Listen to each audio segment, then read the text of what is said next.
The ballroom shimmered beneath cascading crystal chandeliers, their soft golden light reflecting off polished marble floors like scattered stars. A gentle hum of conversation filled the air, layered with the delicate notes of a live string quartet playing in the corner. Outside, the city skyline glowed through tall glass windows, modern, alive, and full of promise. At the center of it all stood her, graceful, radiant, unmistakably the woman everyone was watching. She wore a flowing ivory gown that caught the light with every movement, her smile warm yet composed as she greeted guests one by one. In her hand rested a sparkling engagement ring, large, flawless, impossible to ignore. Beside her stood her fiancé, tall, confident, effortlessly charming. He carried himself with the ease of a man who had always been admired, his tailored suit fitting him like a second skin. His arm brushed against hers occasionally, a subtle display of affection that drew approving glances from the crowd. "They're perfect together," someone whispered nearby. "It's like something out of a movie," another voice added. Sparkles, if you're enjoying this story, don't forget to like, subscribe, share, and comment your thoughts below for more emotional stories like this. And just behind her, her best friend. Always close, always present. Dressed in a sleek, elegant gown, she leaned in occasionally, adjusting a strand of the protagonist's hair or offering a quiet word of reassurance. "You look stunning," she murmured softly, her lips curved into a supportive smile. "Honestly, I've never seen you this happy." The protagonist let out a light laugh, her eyes shining. "I feel like I'm dreaming," she admitted. "Everything is just perfect." Her fiancé turned toward her then, raising a glass. "To us," he said smoothly, his voice carrying just enough to draw attention. Glasses lifted across the room. "To us," she echoed, her voice filled with genuine emotion. Applause followed, warm, celebratory, unquestioning. But as the moment lingered, something subtle flickered beneath the surface. A glance. Quick. Almost invisible. Between her fiancé and her best friend. It lasted no more than a second, just long enough to pass unnoticed by everyone else. Everyone except the silence that followed it. The music swelled again, laughter returned, and the illusion held strong, flawless, untouchable. And yet, somewhere beneath the elegance and celebration, something had already begun to crack. Something no one was ready to see. Not yet.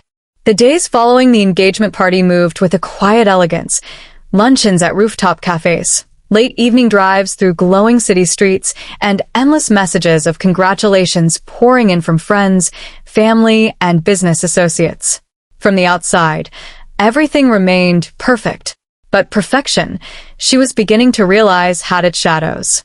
It started with something small, a vibration.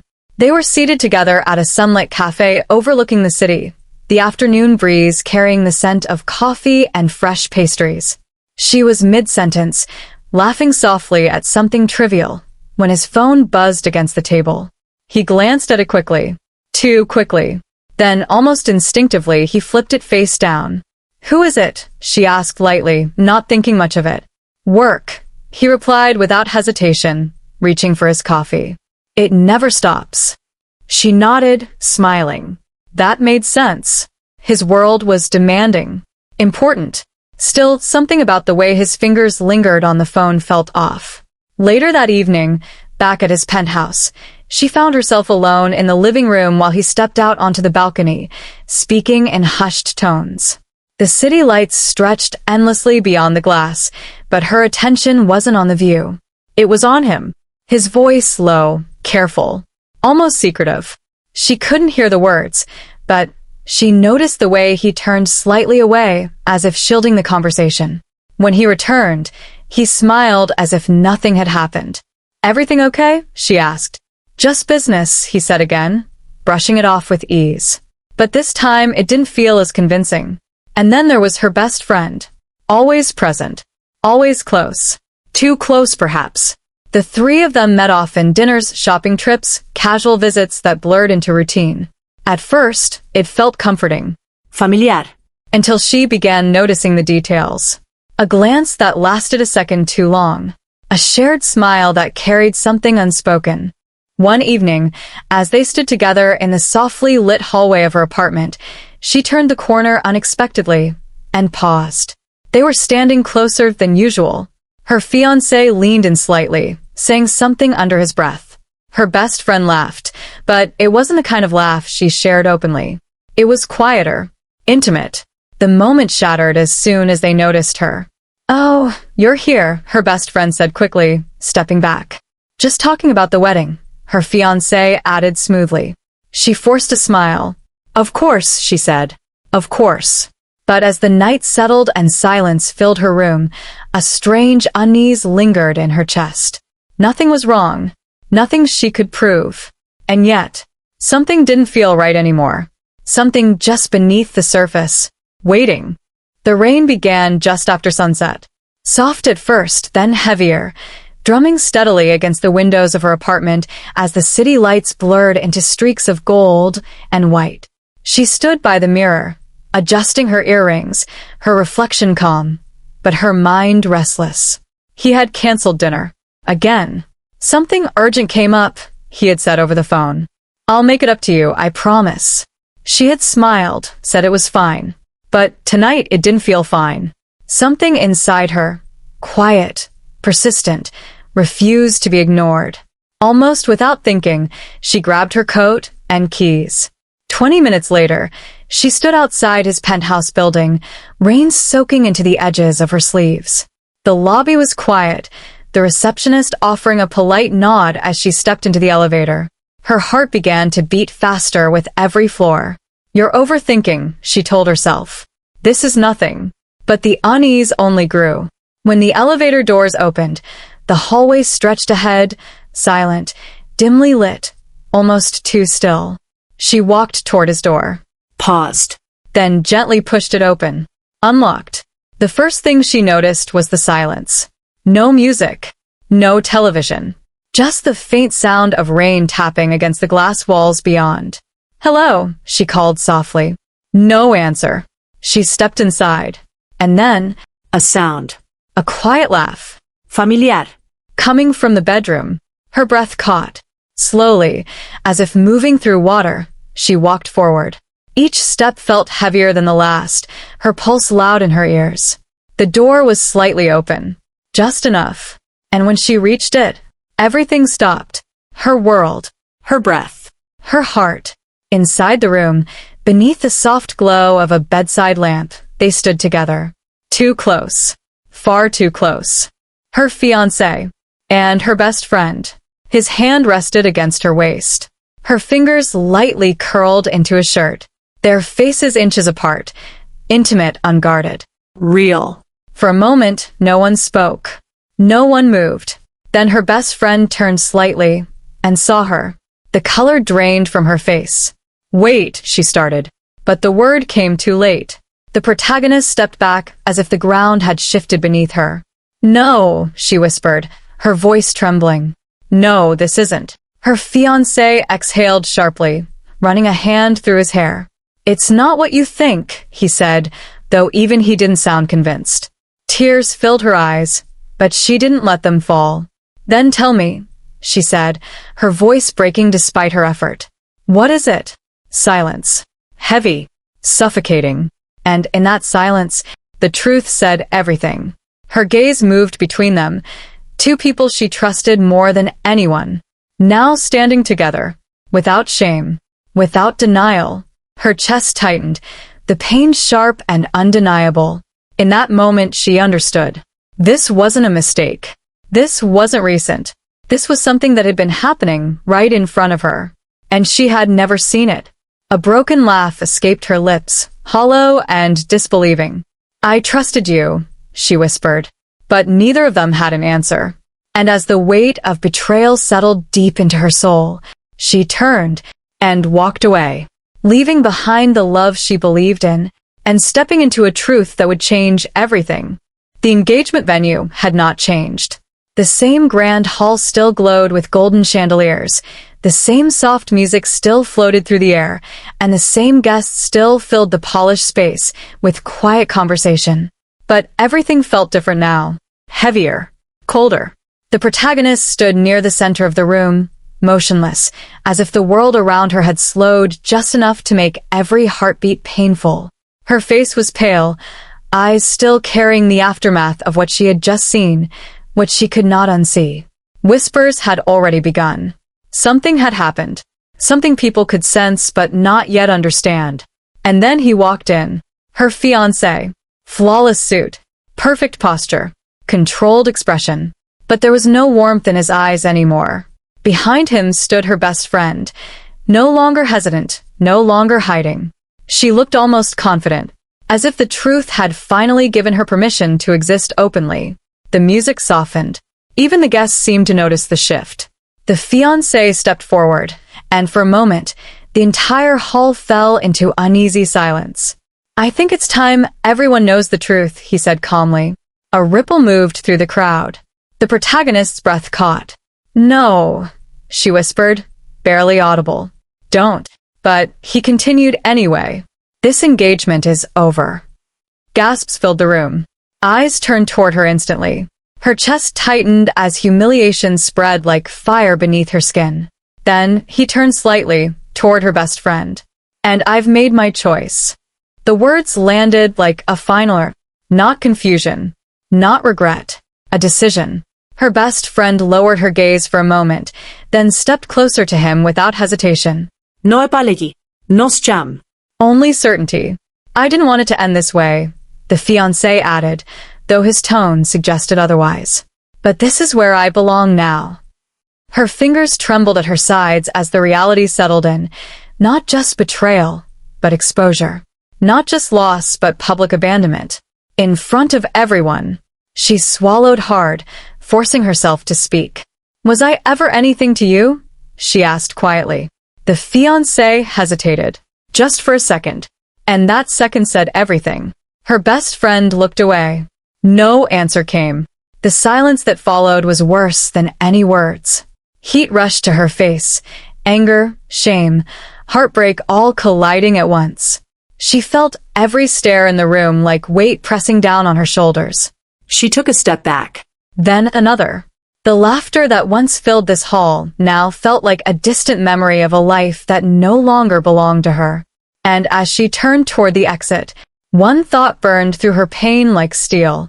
If this was how easily they replaced her, then she would never stay broken for long. The city outside was still alive. Cars moved along distant roads, headlights tracing slow rivers of light through the night. Somewhere far below her apartment window, life continued as if nothing had changed. People laughed, ate, argued, dreamed. But inside her room, time had stopped. She stood near the edge of the window, still in the same clothes she had worn to the engagement hall. The fabric felt heavier now, as if it carried the weight of everything that had happened. Her reflection stared back at her in the glass, faint, broken by the darkness outside. For a long moment, she didn't move, didn't breathe properly, didn't think. Then her knees weakened. She sank slowly onto the floor, as though her body had finally given up trying to stay strong. Silence filled the room, a silence so deep it almost felt like sound. Her fingers curled against the cold floor tiles as memories kept returning without permission. The laughter at the party, the whispered lies, the moment their hands had reached for each other like she was already forgotten. A sharp breath escaped her lips. Then another. But it wasn't enough. Her chest tightened, pain spreading through her like cracks in glass. "I trusted you," she whispered, her voice barely audible. "I gave everything." Her words broke apart before they could form properly. A tear slipped down her cheek, followed by another, until she no longer tried to stop them. The strength she had forced herself to carry for years, through expectations, through love, through hope, was gone now. Completely. She pressed a hand over her mouth, trying to silence the sound of her own breaking heart. But there was no hiding from it. Not here. Not anymore. Outside, a distant horn echoed through the city. A reminder that the world had not paused for her pain. And that realization hurt more than anything else. She looked around the room slowly. Everything still looked the same, but nothing felt the same. The space that once held dreams now felt like a stranger's home. Her voice cracked again. Who am I if I was so easy to replace? The question hung in the air without answer. For a while, she simply sat there, surrounded by silence and shattered trust, as the weight of betrayal settled deeper into her chest. And in that stillness, something inside her began to shift. Not healing, not yet, but something smaller, something quieter, a fragile awareness that the life she had known was gone forever. And what came next would depend on whether she stayed buried in this pain, or found a way to rise from it. The morning after felt strangely empty. Sunlight poured softly through the curtains, touching the edges of a room that no longer felt like home. The world outside had resumed its rhythm. Distant traffic, faint voices from the street, the ordinary pulse of a city that never stopped moving. But inside her, everything remained still. She hadn't slept.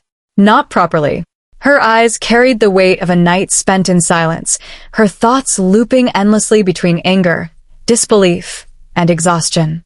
She sat near the window, unmoving, watching nothing in particular as time slipped past her. Then came the knock. Soft. Measured. She didn't respond immediately. It came again. "Who is it?" she asked finally, her voice dry. A pause. Then, "It's someone you don't know," came a calm reply from the other side of the door. That alone should have made her refuse. But something in the tone stopped her. Not forceful, not intrusive, just steady. She hesitated, then slowly opened the door. And there he stood, a man she had never seen before. He was dressed simply, his posture composed but slightly restrained by a visible physical disability that affected his movement. Yet there was nothing fragile about his presence. If anything, he carried a quiet authority that didn't match his appearance. His eyes met hers directly. No hesitation. No pity. No judgment. Just clarity. For a moment, neither of them spoke. The silence felt different from the one she had been drowning in. It wasn't heavy. It was intentional. Finally, he spoke. "I heard what happened yesterday," he said calmly. Her expression tightened. "If you're here to offer sympathy, you can leave," she replied, her voice guarded. A faint pause. Then he shook his head. "I'm not." That made her stop. He took a slow breath, steadying himself, as if choosing each word carefully. "I'm here to offer you something else." She frowned slightly. "Something else?" His gaze didn't waver. "A marriage proposal." The words hit the air like something impossible. For a moment, she almost laughed, but nothing about him suggested a joke. Her heart, still bruised and unstable, stumbled between disbelief and confusion. "You don't even know me," she said sharply. "I know enough," he replied. "I know you were betrayed. I know you were humiliated. And I know you are standing at a point where everything you believed has collapsed." Her breath slowed. No one had spoken to her like that. Not with truth. Not without fear. He continued, voice calm but firm. "You don't have to answer now. But if you accept, I will give you a life where no one can break you again." The words lingered between them. Outside, the wind moved gently through the street, carrying the sound of distant life continuing as always. Inside, everything had changed again. And for the first time since her world fell apart, she didn't immediately say no. The city registry office was quiet that morning, unusually calm for a place where lives were legally rewritten in ink and signatures. Outside, the sky hung pale and indifferent, as if unaware that someone inside was about to make a choice that would change everything. She stood near the entrance. Still. Composed. But not healed. Pain still lived beneath her skin, sharp, unresolved, but something else had begun to rise above it. Pride. Beside her stood the man she had met only days ago, her so-called husband-to-be. He said nothing unnecessary. No reassurance. No pressure. Only presence. Calm, steady, unreadable. When the official asked if she was certain, she paused. Just for a second. That second carried everything she had lost. The betrayal. The humiliation. The laughter she could still hear in her memory. The faces that once promised loyalty and chose betrayal instead. And then, she nodded. "I'm certain." The pen touched paper. A signature sealed a decision that shocked even the clerk behind the desk. By evening, the news had spread faster than she expected. And just as she stood outside the registry office steps, reality arrived in human form. Her ex-fiancé. And beside him, her former best friend. They had come together, as if history itself had decided to replay itself one more time. But this time, she didn't break. She turned slowly. Her expression was calm, unshaken. Her ex-fiancé frowned, disbelief and irritation mixing in his voice. "You're serious?" he said sharply. "This is what you chose? After everything?" Her former best friend let out a short, mocking laugh. "This is your revenge," she added.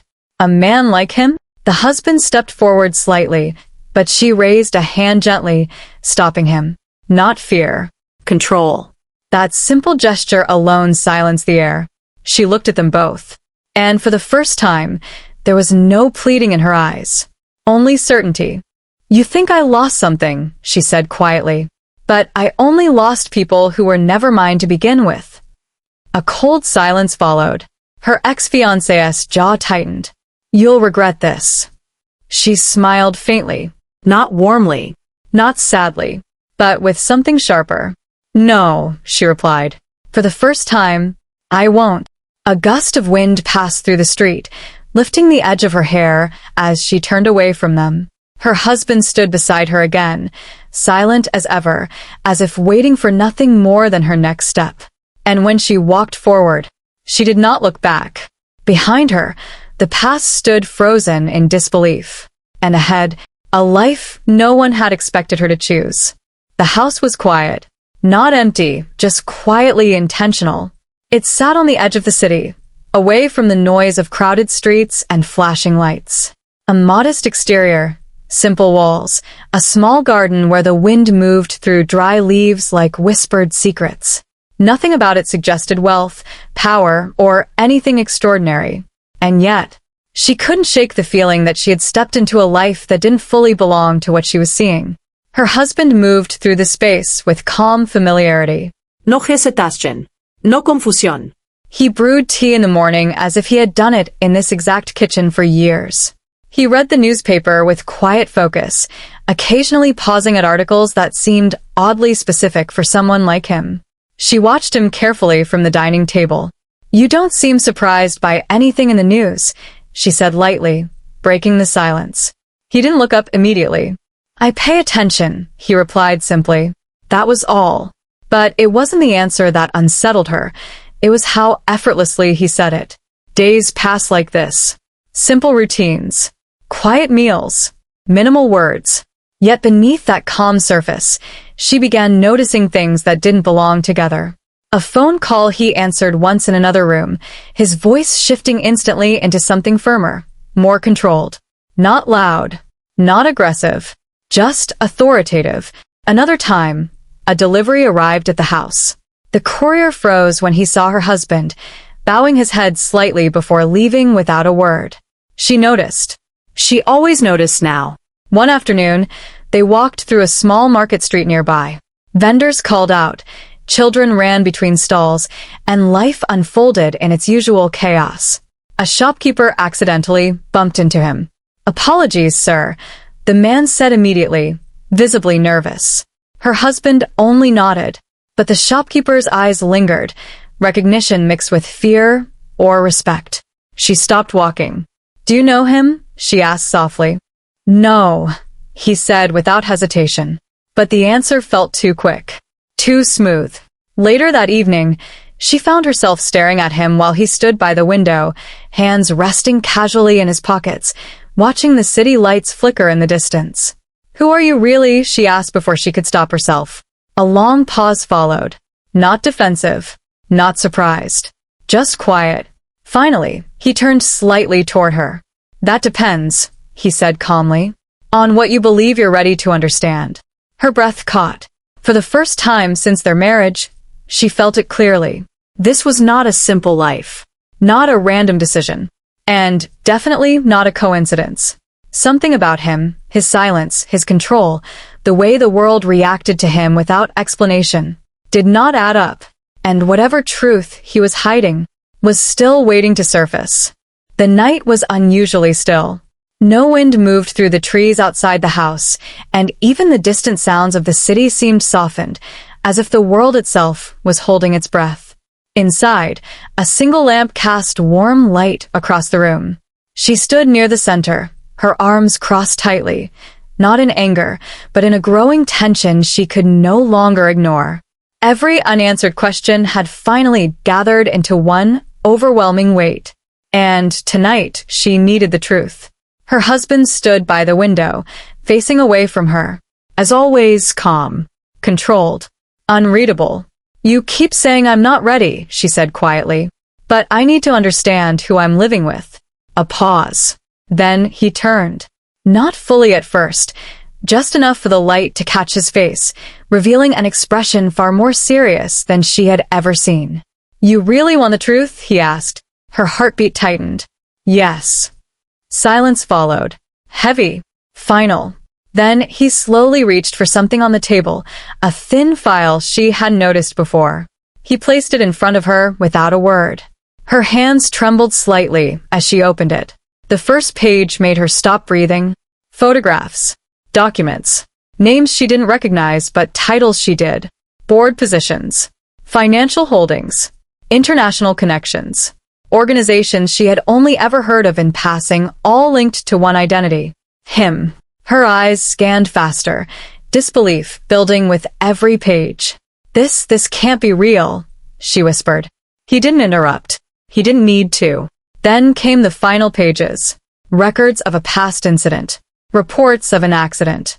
Medical files. Her fingers froze. There it was. The explanation of his disability. But the details didn't feel like limitation. They felt controlled. Managed. As if even his weakness had been something carefully shaped, not simply suffered. Her voice shook. You let people think you were disabled," he finished calmly. She looked up sharply. For the first time, his composure cracked. Not into weakness, but into something far deeper. Truth. "Yes," he said quietly, "because it was necessary." Her breath became uneven. Necessary for what? He stepped closer, his presence suddenly filling the room in a way she had never felt before. "For survival," he replied, "and for control." The words hit harder than anything else. The man she thought she understood was not only wealthy, not only powerful, but hidden behind a life carefully constructed to keep the world from seeing him clearly. And then he said the final line, soft, but devastating in its clarity. "Nothing about my life was accidental." A long silence followed. Her world didn't just shift. It collapsed into something entirely new. And, in that moment, she realized she had not married a stranger. She had stepped into the shadow of a truth far bigger than anything she had ever imagined. The morning after the revelation felt different. Not loud, not dramatic, but undeniably final. The city, once overwhelming and indifferent, now seemed to move with quieter rhythm, as if even the world had acknowledged that something irreversible had changed. She stood beside the window, no longer the same woman who had once questioned her worth in silence. The weight in her chest had not disappeared completely, but it no longer controlled her breathing. Behind her, her husband prepared to leave. As always, calm, composed. But now, there was something else in his presence too, an unspoken assurance that no storm would reach her without passing through him first. "You don't need to come with me," he said gently. She turned slightly. "I want to," she replied. That alone was new. A choice, not a reaction. Later that day, they arrived at a private corporate venue, an atmosphere of polished glass, guarded entrances, and quiet authority.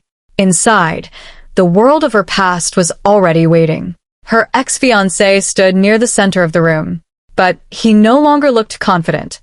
Beside him was her former best friend, no longer radiant, no longer certain. The illusion they once carried had already begun to break under the weight of whispers spreading through powerful circles. They had heard. Everyone had heard. Her husband's name carried differently now. Not as rumor, but as fact. The room fell into uneasy silence as she entered. Her ex-fiancé took a step forward, forcing a smile that didn't reach his eyes. "This is some kind of game to you," he said. "You disappeared, and now you return like this?" Her best friend avoided eye contact, her hands clenched tightly. But before either could continue, the atmosphere shifted. Her husband stepped forward. No raised voice. No anger. Just presence. And that alone silenced everything. "You made your choices," he said calmly, his voice carrying effortlessly through the room. "Now you will live with them." The words were not a threat. They were a conclusion. Her ex-fiancé's expression tightened. "You think this changes anything?" A pause. Then the truth unfolded, not through explanation, but through consequence. Contracts frozen. Opportunities withdrawn. Doors quietly closing in places they once believed were guaranteed. The realization hit them slowly, then all at once. Power was never loud. It simply decided. Her best friend's composure finally broke. "Pleased," she whispered, but no one responded. Not anymore. Outside, the air felt lighter. As they stepped away from the building, she exhaled for the first time without heaviness in her chest. Her husband walked beside her, silent as ever. But this silence felt different now. Not hiding truth, but protecting peace. She looked ahead, toward a road that no longer belonged to her past. "Is it over?" she asked quietly. He glanced at her, not with authority this time, but with certainty. "No," he said. "It has just begun." And for the first time, she believed she could begin too.